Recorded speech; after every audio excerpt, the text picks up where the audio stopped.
नमस्कार, सक्सेस उत्तराखंड के इस एजुकेशन प्लेटफॉर्म पर आपका एक बार पुनः स्वागत। तो दोस्तों, हम यहाँ पर बात कर रहे थे भारत का इतिहास, और भारत के इतिहास में हमने यहाँ पर शुरू किया था प्राचीन भारत का इतिहास। दोस्तों, हमने यहाँ पर पढ़ा था कल के वीडियो में कि इतिहास आपका क्या होता है। तो हमने आपको बताया था कि इतिहास जो है आपका अतीत में जो भी घटनाएं घटी है वो सभी क्या आपका इतिहास कहलाता है। तो अतीत की घटनाओं का विवरण जिसमें होता है, या अतीत की घटनाओं का अध्ययन आपका जो है हम इतिहास के अंतर्गत करते हैं। तो दोस्तों, हमने यहाँ पर बताया था आपको कि इतिहास के जनक आपके कौन है, हेरोडोटस। और इतिहास को हमने यहाँ पर 3 पार्ट्स में डिवाइड किया था: प्रागैतिहासिक काल, आद्यैतिहासिक काल और ऐतिहासिक काल।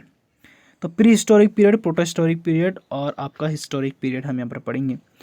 दोस्तों, मैंने आपको बताया था कि प्रागैतिहासिक काल आपका जो होता है वो लिपि और लेखन कला का वहाँ पर उस समय किसी प्रकार का ज्ञान मानव को नहीं था।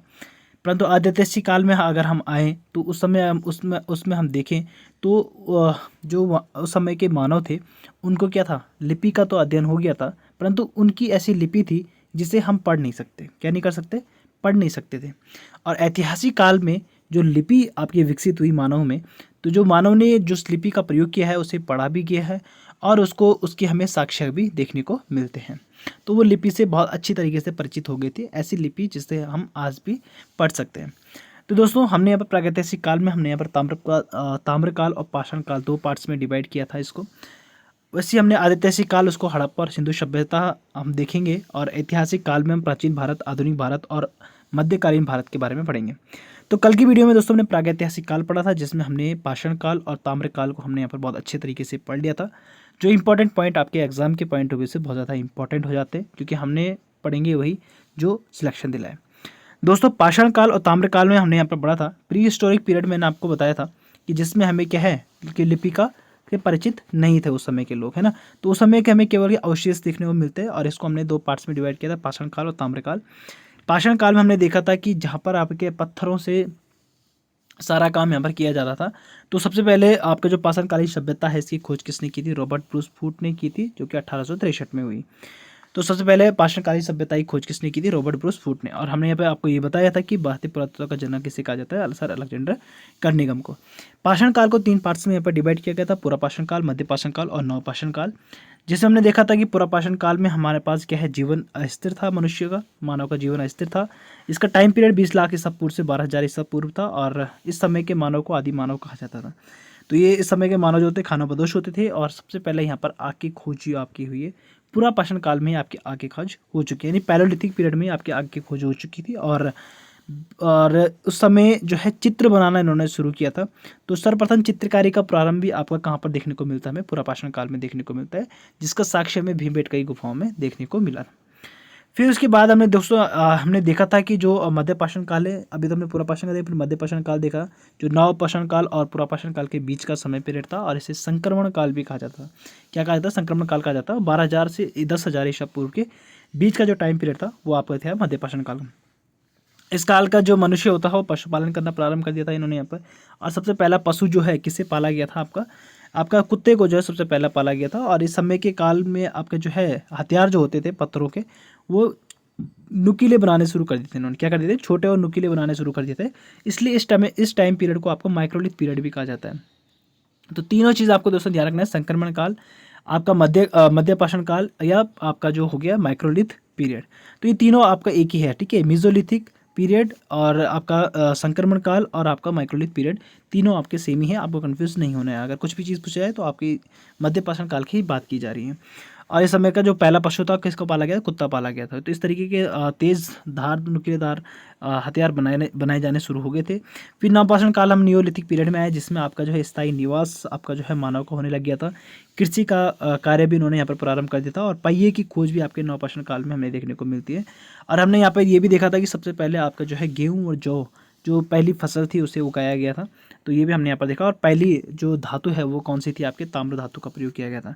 इसके बाद हमने ताम्रपाषाण काल देखा था कि जो आपका नवपाषाण काल और जो है ताम्रपाषाण का युग था, उसके बीच का जो टाइम पीरियड था आपका जो है ताम्रपाषाण युग हो गया था, ठीक है।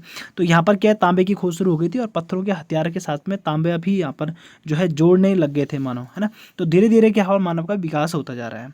तो तांबे के उपकरणों को भी प्रयोग करने लग गए थे। फिर हमने इसमें इंपॉर्टेंट फैक्ट देखे थे आपके गेहूँ और जो सबसे पहले मनुष्य द्वारा उसकी खेती की गई थी। कुत्ता पहला पशु था जो पाला गया, और तांबा पहली धातु थी जिसे खोजा गया था। तो हमने यहाँ पर कुछ साक्ष्य भी देखे कि तो मेहरगढ़ में आपके मनुष्य ने पहली बार कृषि की थी मेहरगढ़ में, ठीक है, जो कि बलूचिस्तान में। बुर्ज होम में आपका जो हमने मनुष्य के साथ कुत्ते को भी दफनाए जाने का प्रमाण हमें वहाँ पर से देखने को मिला।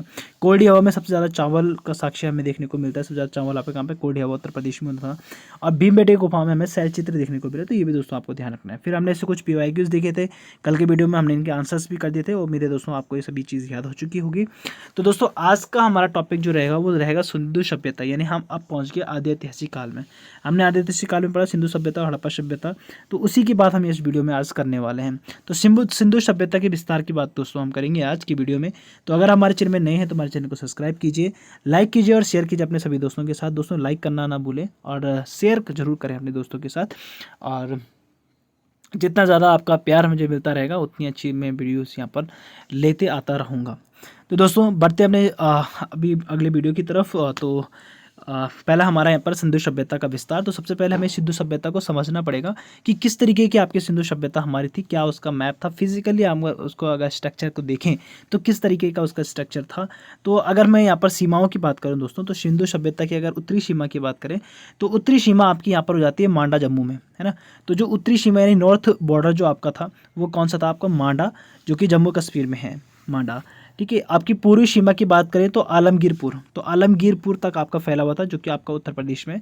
तो उत्तर प्रदेश का जो आलमगीरपुर जो क्षेत्र है वहाँ तक आपका जो है सिंधु सभ्यता का पूर्वी विस्तार था।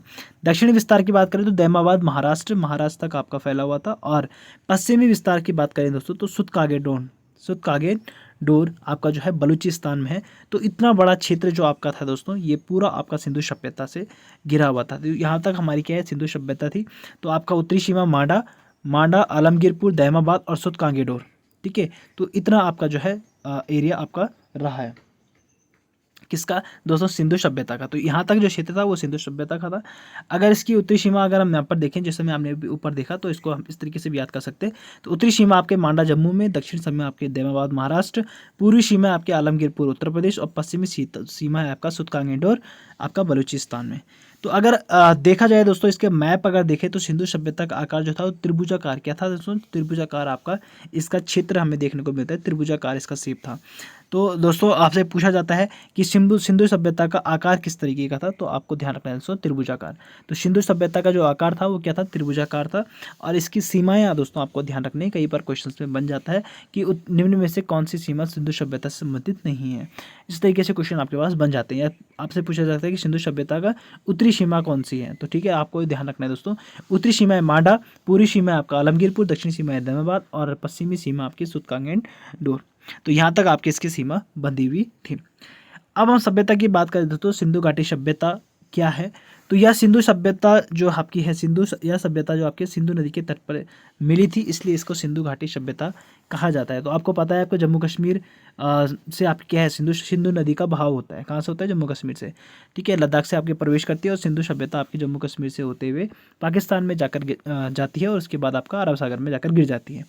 तो दोस्तों सभ्यता की बात करें तो सिंधु नदी के आसपास की जो भी लोग रहते थे या जो भी सभ्यता रहती थी, उसे आपका सिंधु घाटी सभ्यता का नाम दिया गया। तो वहाँ पर एक जगह था हड़प्पा, तो उसका हड़प्पा सभ्यता भी कहा जाता है। तो दोनों दोस्तों आपको एक ही है, आपको कंफ्यूज नहीं होना है। तो यह सभ्यता सिंधु नदी के तट पर मिली थी, इसलिए इसे सिंधु घाटी सभ्यता कहते हैं। और इसकी सबसे पहले जानकारी जो है आपका हड़प्पा की खुदाई से हुई थी, इसलिए इसका नाम हड़प्पा सभ्यता भी कहा जाता है। क्या कहा जाता है, हड़प्पा सभ्यता। तो इसकी सबसे पहले जानकारी हमें कहाँ से मिली दोस्तों, तो हड़प्पा से देखने को मिली थी। हड़प्पा में जब खुदाई की गई थी तो वहाँ से सबसे पहले इसका साक्ष्य मिला, इसलिए इसको हड़प्पा सभ्यता भी कहा जाता है। दोस्तों आपको ध्यान रखना है, सिंधु घाटी सभ्यता का विकास की अगर बात करें दोस्तों, तो 2500 ईसा पूर्व से आपका 1750 ईसा पूर्व तक आपका सिंधु घाटी सभ्यता की बात मानी जाती है। 2500 ईसा पूर्व से 1750 ईसा पूर्व तक आपकी क्या रही है, सिंधु घाटी सभ्यता भारत में रही है। सिंधु घाटी सभ्यता विश्व की सबसे पहली शहरी सभ्यता थी। क्या थी दोस्तों आपकी, शहरी सभ्यता। तो सिंधु घाटी सभ्यता जो आपके विश्व की सबसे पहली आपकी जो है शहरी सभ्यता रही है। चार्ल्स मैसन ने सर्वप्रथम 1826 में इसकी जानकारी दी है। तो दोस्तों वहाँ पर हमने पढ़ा था आपका पहली पाषाणकालीन सभ्यता की बात करी थी, तो वो आपका रॉबर्ट ब्रूस फूट ने उसकी खोज करी थी 1863 में। परंतु दोस्तों 1826 में आपका सबसे पहले जो है शहरी सभ्यता चार्ल्स मैसन ने सर्वप्रथम जो है आपका सिंधु घाटी सभ्यता के बारे में बता दिया था। तो शहरी सभ्यता की खोज, शहरी सभ्यता जो आपकी सबसे पहली शहरी सभ्यता कौन सी थी? आपकी सिंधु घाटी सभ्यता। ये भी क्वेश्चन में बन जाता है कि सबसे पहले शहरी सभ्यता कौन सी थी, तो वो थी आपकी सिंधु घाटी सभ्यता। चार्ल्स मैसन ने इसकी खोज की थी 1826 में। 1921 में तत्कालीन भारतीय पुरातत्व सर्वेक्षण विभाग के महानिदेशक सर जॉन मार्शल कौन थे? Sir John Marshall. तो दोस्तों आपको ध्यान रखना है ये नाम, सर जॉन मार्शल जो आपके है सर्वेक्षण, भारतीय सर्वेक्षण पुरातत्व सर्वेक्षण विभाग के महानिदेशक थे। इनके समय जो है राय बहादुर दयाराम साहनी ने हड़प्पा की खोज की थी। किसने की दोस्तों? राय बहादुर दयाराम साहनी ने, जिन्हें आपकी क्या थी, हड़प्पा की खोज की थी। आपकी कब? 1921 में। कब की थी? 1921 में। तो आप इस तरीके से देख सकते हो, ये आपका जो है दोस्तों जो है सिंधु घाटी सभ्यता का कुछ मैप आपको देखने को मिलेगा। इस तरीके से वहाँ पर बुनियादें हुआ करती थी, इस तरीके से मकान वहाँ पर डेकोरेट किए जाते थे। ठीक है दोस्तों, इस तरीके की आपकी सभ्यता हमें देखने को मिलती है। आप इस मैप में देख पा रहे होंगे कि एक शहर जैसा आपको ये लग रहा होगा। तो इस प्रकार जो शहर की तरह जो आपका सभ्यता थी, वो लोग रहते थे, ऐसा एक शहर था, वो थे आपका हड़प्पा सभ्यता या सिंधु घाटी सभ्यता। वो पहली शहरी सभ्यता आपको माना जाता है। अब दोस्तों हड़प्पा कालीन नगर की बात करें दोस्तों, तो हमने अभी 4 आपके जो है दिशाएं पढ़ी थी, तो आपका किस तरीके से फैला हुआ है दोस्तों। तो लगभग आपको दोस्तों एक तरीके से ये त्रिभुजाकार ही लग रहा होगा, परंतु इसकी सीमा जो आपका देखा जाए तो उत्तर में आपका मांडा था, आलमगीरपुर आपका पूर्व में था, दैमाबाद आपका दक्षिण में, और सुतकांगेडोर आपका जो है पश्चिमी सीमा, पश्चिमी बॉर्डर आपका था। तो इस तरीके से आपका इसका एक मैप है ही चौकोर, बट आपका जो है आपका त्रिभुज के आकार का लगभग आपको देखने को मिलेगा। तो इसके बीच में आपका जो था वो आपका पूरा क्या था, आपका हमारा सिंधु घाटी सभ्यता जो है फैली हुई थी। तो आप मैप में भी इसको समझ सकते हो। फिर आगे दोस्तों बात करते हैं सिंधु घाटी सभ्यता के कुछ इंपॉर्टेंट पॉइंट्स की बात करें, इसके सामाजिक जीवन की बात करें दोस्तों। तो सामाजिक जीवन इनका किस तरीके से रहा वो हम इस वीडियो में देख लेते हैं।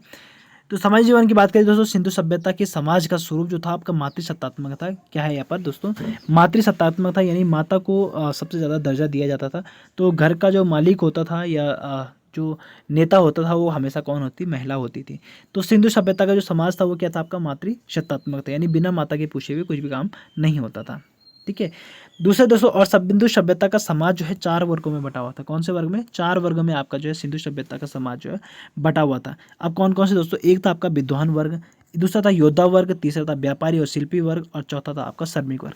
दोस्तों ये कोई पैदाइशी नहीं होते थे, उस समय आपका जो है कर्म के आधार पर इनको बांट दिया जाता था। तो जैसा जिसका काम था वैसा उसको आपका जो है वर्ग में बांट दिया गया। तो सिंधु सभ्यता में आपके जो है कितने वर्ग थे दोस्तों? 4 वर्ग थे। तो आपको ध्यान रखना है दोस्तों, सिंधु सभ्यता के समाज में आपके कितने वर्ग थे? 4 वर्गों में बटा था, और मातृसत्तात्मक। ये दोनों क्वेश्चंस आपके पेपर में बनते हैं दोस्तों, ये आपको ध्यान रखना है। 4 वर्ग कौन से थे? विद्वान वर्ग, योद्धा वर्ग, व्यापारी व शिल्प वर्ग, श्रमिक वर्ग। तो दोस्तों विद्वान वर्ग कौन होते हैं? जैसे पंडित हमारे ब्राह्मण व्यास वगैरह होते थे, तो इनको आपका विद्वान वर्ग में रखा जाता था। योद्धा वर्ग जो आपका क्षत्रिय होते हैं, यानी युद्ध में जो प्रवीण होते हैं, उनको आपका जो है योद्धा वर्ग में रखा गया। व्यापारी वर्ग या शिल्पी वर्ग जो आपका व्यापार करता है उसे आपका जो है इसमें शामिल किया गया। और श्रमिक वर्ग यानी जो काम करने वाला है दोस्तों, जो मजदूर है, उसे आपका क्या है? श्रमिक वर्ग में रखा गया। भोजन की बात करें दोस्तों, तो भोजन आपका सिंधु सभ्यता के लोग जो है आपका शाकाहारी तथा मांसाहारी दोनों प्रकार के भोजन करते थे। यानी ये शाकाहार भी खाते थे और मांसाहार भी खाते थे। ठीक है, मांस भी खाते थे। तो सिंधु सभ्यता के लोग जो है शाकाहारी और मांसाहारी दोनों प्रकार के भोजन करते थे। तो यहाँ पर देख सकते हो मातृ देवी की यहाँ पर मृड मूर्ति है दोस्तों, आप यहाँ पर देख सकते हो। तो इस तरीके की मूर्ति आपके लगाई जाती थी दोस्तों। सिंधु घाटी सभ्यता में आपका जो है संवादान प्रणाली हमें देखने को मिलती है यहाँ पर। तो संवादान प्रणाली किस तरीके थी? यानी संवादान यानी आपका जो मृत ग्रह हुआ था, ठीक है, मरने के बाद जो आपका अंतिम संस्कार किया जाता, तो यहाँ पर अलग अलग तरीके से होता था। तो 3 चीज़ें यहाँ पर हमें देखने को मिली है कि इसमें सिंधु घाटी सभ्यता में हमें 3 प्रकार के शवाधान देखने को मिले हैं। तो किस तरीके से उनका अंतिम संस्कार किया जाता था वो हम इनकी वीडियो में देखते हैं। तो दोस्तों यहाँ पर 3 प्रकार का आपका जो है अंतिम संस्कार करने की विधि थी। तो पहला आपका दोस्तों पूर्ण समाधान होता है, यानी मृतकों को कब्र में दफनाने की परंपरा यहाँ पर देखने को मिली है। तो कुछ भागों पर आपका जो है मृतकों को कब्र में दफनाने की परंपरा मिली है। कुछ शरीर में आपका आंशिक समाधान, यानी मृतक के शरीर को जंगल में रख देना तथा पशु पक्षी उसके मांस को खा लेते थे और हड्डियों को दफना देना। यानी आपका जो है आंशिक समाधान का मतलब क्या होता है दोस्तों? आपका जो है जो मृत व्यक्ति होता था उसे जंगल में छोड़ दिया जाता, वहाँ पे पशु पक्षी उसको आकर खाते थे, उसके बाद जो हड्डी वहाँ पर बच जाती थी उसको आपका दफना दिया जाता था। तो ये आपका जो है दूसरी प्रणाली यहाँ पर रही। तीसरा दोस्तों आपका था दाह संस्कार, यानी मृतक को जलाने की परंपरा, जो आज भी हमारे हिंदू धर्म में देखने को मिलती है। तो दोस्तों तीन प्रकार की यहाँ पर परंपरा हमें देखने को मिली है, पूर्ण समाधान, आंशिक समाधान और दाह संस्कार। तो पूर्ण समाधान आप समझ गए हो दोस्तों, मृतकों को कब्र में दफनाने की परंपरा। आंशिक समाधान आप समझ गए, मृतक के शरीर को जंगल में रख देना, और जब पशु पक्षी उसके मांस को खा लेते थे तो हड्डियों को दफना दिया जाता था।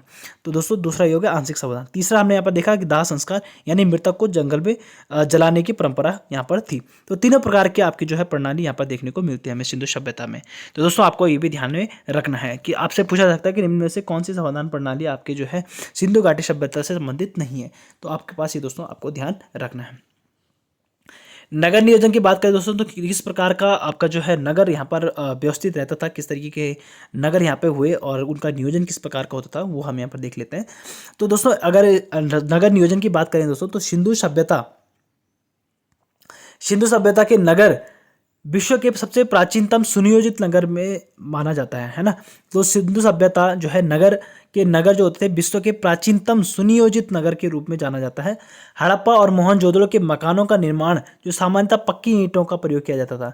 दोस्तों आज आपको पता है कि मिट्टी और पत्थर से प्रयोग किया जाता, परंतु उस समय ईंटों का प्रयोग किया जाता था। तो यानी आप लगा लो कि सिंधु घाटी सभ्यता के टाइम पर आपका ईंटों का प्रयोग किया जाता था। तो पक्की ईंट जो होती थी उसका प्रयोग उस समय किया जाता था। तो आप समझ सकते हो कि उस समय की सभ्यता किस तरीके से डेवलप रही होगी। तो हड़प्पा और मोहनजोदड़ो के मकानों का निर्माण जो था दोस्तों सामान्यतः पक्की ईंटों का प्रयोग किया जाता था। सिंधु सभ्यता में जो मकान के दरवाजे होते थे, सिंधु सभ्यता में जो मकान के दरवाजे होते थे मुख्य सड़कों पर ना खुलकर आपका पीछे की और गलियों में खुलते थे। तो मुख्य सड़कों की तरफ किसी का भी दरवाजा आपका नहीं खुलता था, आपका जो दरवाजा खुलता था वो पीछे गलियों की तरफ के लिए खुल जाता था। तो सिंधु सभ्यता की एक विशेषता ये भी थी कि इस समय के जो मकान होते थे उनके दरवाजे मुख्य सड़क के बजाय आपका जो है पीछे की तरफ खुलते थे। सिंधु सभ्यता में सर्वाधिक चौड़ी सड़क जो थी मोहनजोदड़ो से प्राप्त हुई। सबसे सर्वाधिक जो चौड़ी सड़क है वो मोहनजोदड़ो से प्राप्त हुई और जिसकी चौड़ाई लगभग आपकी 10 मीटर थी। तो जिसकी चौड़ाई आपकी लगभग कितनी थी, 10 मीटर। तो यहाँ पर जो है दोस्तों सड़क भी क्या होती है, बहुत चौड़ी हुआ करती। तो आज आप देख पाते होंगे कि कई जगह पर आपके क्या है सड़कें बहुत छोटी होती, संकरी होती, कोई छोड़ता ही नहीं है। पर उस समय भी आपका 10 मीटर रोड आपकी चौड़ी हुआ करती थी। तो आप समझ सकते हो दोस्तों किस तरीके से डेवलप हो आपका जो है हमारी सिंधु घाटी सभ्यता रही होगी। तो सर्वाधिक चौड़ी सड़क मोहनजोदड़ो से प्राप्त हुई है, तो जहाँ पर आपका जो है लगभग 10 मीटर की आपकी सड़क रही है। सामान्यतः मकानों में चार पाँच कमरे बनाए जाते थे। सामान्यतः जो हम मकानों में कितने कमरे बनाए जाते, 4 या 5 कमरे बनाए जाते थे। मकान में आंगन होता था, रसोई घर होता था, स्नानागार होते थे, कुएं तथा कुछ बड़े घरों में शौचालय भी देखने को मिले। तो उस समय भी लोग भी आपका जो शौचालय में शौच करते थे।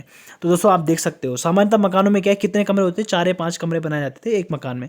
तो मकान में उसमें आपका आंगन भी होगा, उसका रसोई घर भी होगा, स्नानागार भी हो गया और कुएं तथा कुछ बड़े घरों में शौचालय भी देखने को मिले हैं।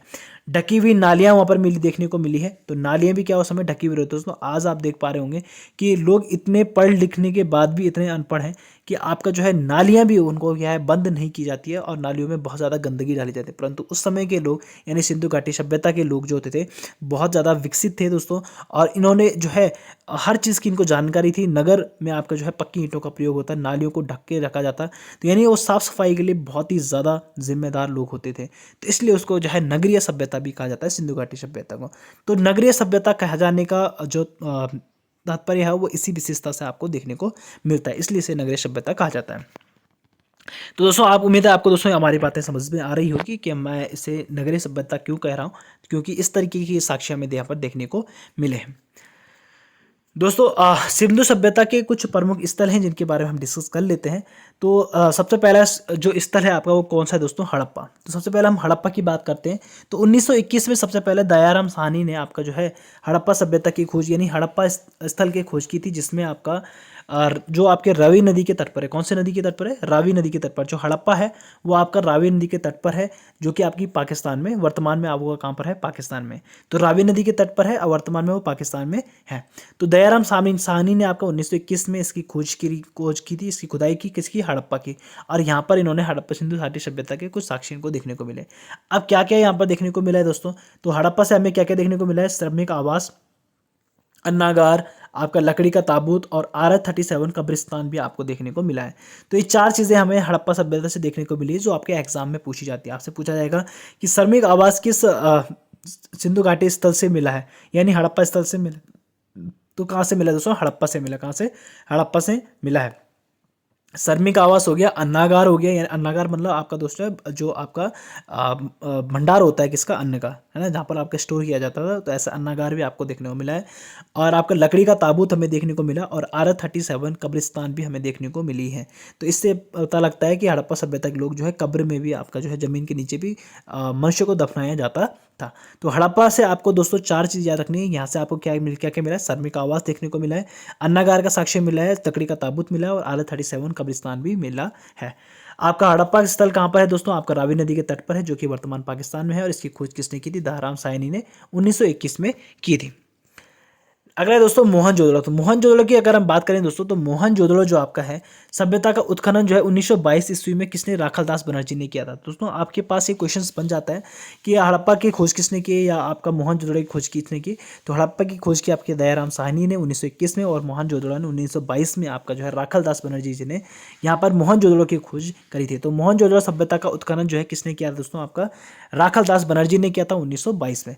वर्तमान में यह सिंधु नदी के तट पर है। अगर देखा जाए तो वर्तमान सिंधु नदी के तट पर आपका पाकिस्तान के सिंध प्रांत में आपको लरकाना जिले में देखने को मिलता है।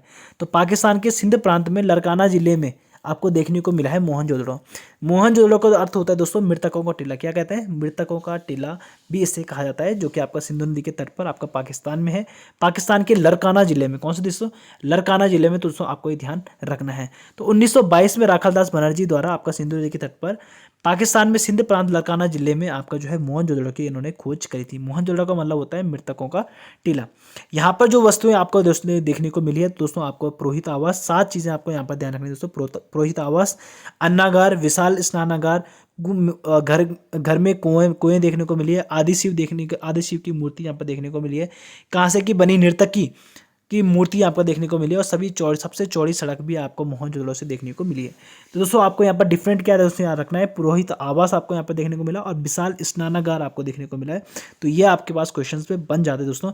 और दूसरे कहाँ से की बनी नर्तकी की मूर्ति आपको कहाँ से मिली, वो भी आपका मोहनजोदड़ो से देखने को मिली है।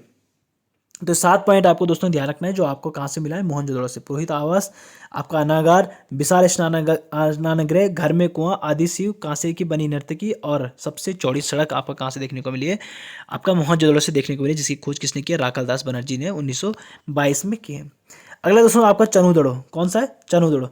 इसकी खुदाई जो है पर दोस्तों गोपाल मजुमदार ने की थी, और वर्तमान में यह सिंधु नदी के तट पर पाकिस्तान में स्थित है। तो इसकी खुदाई जो है किसने की दोस्तों, आपको गोपाल मजुमदार ने की। किसने की है, गोपाल मजुमदार ने इसकी खोज की है चनुदड़ो की, और वर्तमान में यह सिंध नदी के तट पर पाकिस्तान में स्थित है। कहाँ पर दोस्तों, सिंध नदी के तट पर यह पाकिस्तान में स्थित है। यह एकमात्र ऐसा शहर है जो दुर्ग रहित है। क्या है दोस्तों, दुर्ग रहित है, यानी यहाँ पर किसी प्रकार के किले आपको देखने को मिले नहीं मिलेंगे। यह एक औद्योगिक शहर रहा है। क्या रहा है दोस्तों, औद्योगिक शहर है, यानी यहाँ पर उद्योग का जो है काफ़ी योगदान यहाँ पर देखने को मिला है, किसमें, चनुदड़ो में। तो चनुदड़ो की खुदाई किसने की दोस्तों, आपका गोपाल मजुमदार ने। किसने की, गोपाल मजुमदार ने की दोस्तों। आपको एक क्वेश्चन बन जाता है, तो आपको ध्यान रखना है, चनुदड़ो की खोज किसने की है, गोपाल मजुमदार ने की है। और यह एकमात्र ऐसा शहर था जहाँ पर आपका दुर्ग नहीं था, यानी दुर्ग रहित शहर था। यहाँ पर कुछ साक्ष्य मिले देखो दोस्तों, कैसे, जैसे लिपस्टिक हो गया, शीशा हो गया, मनके और गुड़िया हो गया, और कुत्ते और बिल्ली के पैरों के निशान भी हमें देखने को मिले हैं। तो कुत्ते और बिल्ली के पैरों के निशान से यहाँ पर देखने को मिले, लिपस्टिक देखने को मिला है, आपका शीशा देखने को मिला है, यहाँ पर हमें मनके और गुड़िया भी यहाँ पर देखने को मिली है। कुत्ते और बिल्ली के पैरों के निशान भी हमें यहाँ पर देखने को मिले हैं। तो दोस्तों आपको ये भी ध्यान रखना है। तो आपका चंद्रजोड़ी की खोज किसे, गोपाल मजुमदार ने की, और ये दुर्ग रहित है, आपका औद्योगिक शहर है। आपसे पूछा जाता है लिपस्टिक की खोज सबसे पहले किस में मिली थी, तो आपका चनुदड़ो में आपके लिपस्टिक का साक्ष्य देखने को मिला था। मनके और गुड़िया और कुत्ते और बिल्ली के पैरों के निशान भी दिखने मिले। बाकी चुनौदड़ों की बात करें दोस्तों, तो आपका जो है गोपाल मजुमदार ने की, अब ये हमने अभी देख लिया है दोस्तों, ठीक है, ये रिपीट हो गया है। फिर अगला स्थल है दोस्तों आपका रोपड़। कौन सा दोस्तों, रोपड़ आपका अगला स्थल हो गया। और इसमें आपने देखा है दोस्तों, यज्ञदत्त शर्मा ने आपका रोपड़ की खोज की थी। किसकी, गोपाल दास मजुमदार ने किसका कर दिया, आपकी चनुदड़ों की खोज कर दी। और आपका जो रोपड़ है, रोपड़ की खोज किसने की दोस्तों, यज्ञदत्त शर्मा ने। किसने की, यज्ञदत्त शर्मा ने आपके जो है रोपड़ की खुदाई की। और यह वर्तमान में पंजाब के सतलज नदी के किनारे, कौन सा दोस्तों, सतलज नदी के किनारे दोस्तों, मोहनजोदड़ो आपके कौन से इसमें था दोस्तों, सिंधु नदी के तट पर। आपका जो सतलज नदी के तट पर है आपका कौन सा, रोपड़। कौन सा, रोपड़। या पंजाब में, कहाँ पर है, पंजाब के, आपका जो है पंजाब में है, सतलज नदी के तट पर। और आपका यज्ञदत्त शर्मा जी ने रोपड़ की खुदाई की थी। यहाँ पे कुछ वस्तुओं की विशेषताएं की बात करें दोस्तों, यहाँ पर मानव के साथ कुत्ते को दफनाए जाने का प्रमाण मिला है दोस्तों। अभी हमने पीछे इसमें देखा था कि रोपड़ से आपको क्या है, मानव के साथ कुत्ते को दफनाए जाने का प्रमाण भी मिला है। नवपाषाण काल में भी ऐसे ही शव जो है ब्रुज होम से भी देखने को मिला है। तो नवपाषाण काल के भी कुछ ऐसे साक्ष्य में देखने को मिले जिसमें कुत्तों को दफनाया गया है मनुष्य के साथ। वैसे आपका जो है रोपड़ से भी आपका सिंधु घाटी सभ्यता के लोगों को जो है कुत्ते के साथ दफनाए जाने का प्रमाण भी देखने को मिला है। तो नवपाषाण काल का हमें कहाँ से मिला है दोस्तों, बुर्ज होम से। और रोपड़ का हमें कहाँ पर देखने को मिला है दोस्तों, आपको सिंधु सभ्यता का कहाँ पर देखने को मिला है, रोपड़ में देखने को मिला है कुत्ते को दफनाने की परंपरा। ये भी आपसे क्वेश्चन बन सकता है दोस्तों, आपको ध्यान रखना है। अगला है हमारा दोस्तों कालीबंगा। कालीबंगा की खोज किसने की दोस्तों, कालीबंगा की खोज बीके थापड़ और बीबी लाल ने की थी। किसका, आपका जो कालीबंगा की खुदाई किसने की है, बीके थापड़ और बीबी लाल ने की है। वर्तमान में यह राजस्थान में घग्गर नदी के किनारे, तो कौन सी नदी, घग्गर नदी के किनारे आपके स्थित है आपका कौन सा, कालीबंगा। कौन सा, कालीबंगा। कालीबंगा का मतलब होता है दोस्तों काली मिट्टी की चूड़ी। क्या है, काली मिट्टी की चूड़ी। कालीबंगा का मतलब होता है काली मिट्टी की चूड़ी। तो बीके थापड़ और बीबी लाल ने आपके किसी खुद की कालीबंगा की खुदाई की। वर्तमान में यह राजस्थान की घग्गर नदी के किनारे स्थित है। कहाँ, घग्गर नदी के किनारे स्थित है। कालीबंगा का अर्थ होता है काली मिट्टी की चूड़ी। यहाँ से निम्नलिखित वस्तुएं कौन कौन सी मिली है दोस्तों, आपको हल और जुते हुए खेत के निशान हमें कहाँ पे मिले हैं, कालीबंगा से मिले। अलंकृत ईंटें हमें देखने को मिली है, हवन कुंड देखने को मिला और चूड़ी हमें यहाँ पर देखने को मिली है। तो सबसे इंपॉर्टेंट जो आपका है दोस्तों, पहला है आपका हल से जुते हुए खेत के निशान हमें कहाँ से मिले, कालीबंगा से। तो ये क्वेश्चन अक्सर आपके पेपर में बन जाते हैं दोस्तों कि आपका हल से जुते हुए खेत के निशान आपको कहाँ से ज्ञात हुए हैं, तो कहाँ से दोस्तों, कालीबंगा से। कहाँ से, कालीबंगा। तो दोस्तों आपको ये भी ध्यान रखना है। तो कालीबंगा से आपको क्या मिले, हल से जुते हुए खेत के निशान मिले हैं और अलंकृत ईंटें, हवन कुंड और चूड़ी यहाँ पर देखने को मिली है। कालीबंगा का अर्थ क्या होता है, काली मिट्टी की चूड़ी, जिसकी खोज किसने की, बीके थापड़ और बीबी लाल ने। अगला दोस्तों हमारा धोलावीरा। कौन सा, धोलावीरा। धोलावीरा की बात करें दोस्तों तो धोलावीरा रविंद्र सिंह बिष्ट ने आपके धोलावीरा की खुदाई की थी। तो धोलावीरा से सिंधु घाटी सभ्यता की खोज किसने की, आपका रविंद्र सिंह बिष्ट ने। किसने की, रविंद्र सिंह बिष्ट ने। यहाँ पर क्या दोस्तों कुछ कॉमन चीज़ें मिली देखने को, जैसे स्टेडियम। कहाँ है, स्टेडियम। तो स्टेडियम में हमें कहाँ से मिले दोस्तों, सिंधु घाटी सभ्यता में जो स्टेडियम आपका आज भी स्टेडियम है जहाँ पर क्रिकेट होता, उस समय भी आपका जो था स्टेडियम था, जो कि आपका कहाँ पर था, धोलावीरा में। कहाँ पर था, धोलावीरा में। तो ये रविंद्र सिंह बिष्ट द्वारा यहाँ पर खुदाई की थी। कि कौन सी खुदाई की थी आपके, किसने, रविंद्र सिंह बिष्ट ने। दोस्तों आपको ध्यान रखना है।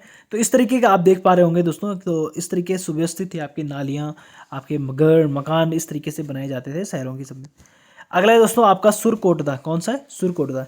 इसका उत्खनन जो है दोस्तों जगपति जोशी ने की थी। किसने की थी, जगपति जोशी ने आप इसकी खोज की थी। किसने, जगपति जोशी ने करवाई थी। और वर्तमान में यह गुजरात में स्थित है। कहाँ पर, गुजरात में स्थित है। तो सिंधु सभ्यता का जो प्रमुख स्थल था सुरकोटदा। कौन सा, सुरकोटदा, जिसका उत्खनन जो है जगपति जोशी ने कराया और ये गुजरात में स्थित है। कहाँ पर, गुजरात में स्थित है आपका कौन सा, सुरकोटदा। कौन सा, सुरकोटदा स्थल जो है आपका गुजरात में स्थित है। यहाँ पर से आपको क्या मिला दोस्तों, घोड़े की हड्डियाँ मिली। क्या मिली हमें, घोड़े की हड्डियाँ भी देखने को मिली यहाँ पे सुरकोटदा में। सुरकोटदा में हमें क्या मिली दोस्तों, घोड़े की हड्डियाँ देखने को मिली है। अगला दोस्तों आपका लोथल। कौन सा, लोथल। तो लोथल सभ्यता का उत्खनन आपका जो है एस आर राव, किसने, एस आर राव ने भोगवा नदी के किनारे किया है। कहाँ पर, भोगवा नदी के किनारे अहमदाबाद गुजरात में करवाया था। तो लोथल सभ्यता का उत्खनन किसने किया दोस्तों, आपका एस आर राव ने किया भोगवा नदी के किनारे। कहाँ पर, भोगवा नदी के किनारे आपका लोथल की खोज की है। किसने, लोथल सभ्यता की खोज की है एस आर राव ने। किसने, एस आर राव ने। यहाँ से निम्नलिखित वस्तुएं मिली है। कौन कौन सी वस्तुएं मिली यहाँ पर, यहाँ से सिंधु सभ्यता का बंदरगाह देखने को मिला है। तो यानी उस समय भी आपका जो है बंदरगाह बनाए जाते थे। तो सिंधु सभ्यता का जो है यहाँ पर बंदरगाह भी देखने को मिला। और यहाँ से घर के दरवाजे सड़कों और की ओर मिलते थे। जो आपके जो है यहाँ के जो दरवाजे होते थे वो कहाँ पर मिलते थे, सड़कों की ओर या मिलते थे। कहाँ पर मिलते, सड़कों की ओर मिलते थे। दोस्तों आपको ये भी ध्यान रखना है। तो लोथल से हमें क्या है, ऐसे घर, ऐसे दरवाजे, सड़कें मिली जो आपका, ऐसे दरवाजे मिले जो आपके सड़क की तरफ खुलते थे। अभी तक हमने देखा था कि जितने भी दरवाजे थे वो कहाँ खुल रहे थे, आपके घर के अंदर खुल रहे थे। पर यहाँ तो घर के बाहर भी आपका जो है दरवाजे सड़कों की ओर खुल रहे थे। ये भी दोस्तों आपको ध्यान रखना है। अगला हमारा लोथल, आपका ये रिपीट हो गया। अन्य महत्वपूर्ण फैक्ट की बात करें दोस्तों, तो आपका जो फैक्ट की अब यहाँ पर बात कर लेते हैं, तो सिंधु घाटी सभ्यता किस तरीके से इंपॉर्टेंट है और क्या क्या क्वेश्चन यहाँ पर बन सकते हैं। सबसे पहले दोस्तों आपको ध्यान रखना है, सिंधु सभ्यता को हड़प्पा सभ्यता, सैंधव सभ्यता, कांस्य युगीन सभ्यता भी कहा जाता है। तो इनमें से आपको कोई सा भी नाम दिखे तो आपको कंफ्यूज नहीं होना है। सिंधु सभ्यता भी वही है, हड़प्पा सभ्यता भी वही है, सैंधव सभ्यता भी आपकी वही है, और कांस्य युगीन सभ्यता भी आपकी कौन सी मानी जाती है, सिंधु घाटी सभ्यता को ही आपका कांस्य युगीन सभ्यता भी माना जाता है। सिंधु सभ्यता की लिपि जो होती है दोस्तों भाव चित्रात्मक थी। क्या थी? भाव चित्रात्मक। सिंधु घाटी सभ्यता की जो लिपि थी वो क्या थी दोस्तों? भाव चित्रात्मक थी, और जिसे दाएं से बाएं लिखा जाता। क्या दोस्तों?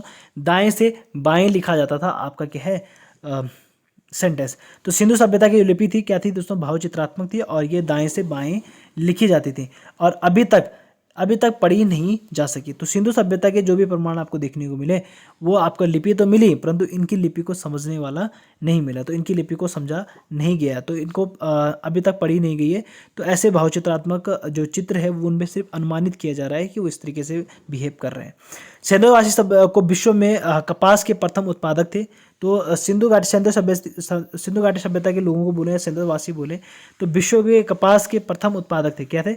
कपास के प्रथम उत्पादक थे, इसलिए यूनानियों ने कपास का नाम सिंडोन रखा। क्या रखा? सिंडोन रखा। तो आपका जो है कपास का अन्य नाम क्या है आपका? सिंडोन। क्या है?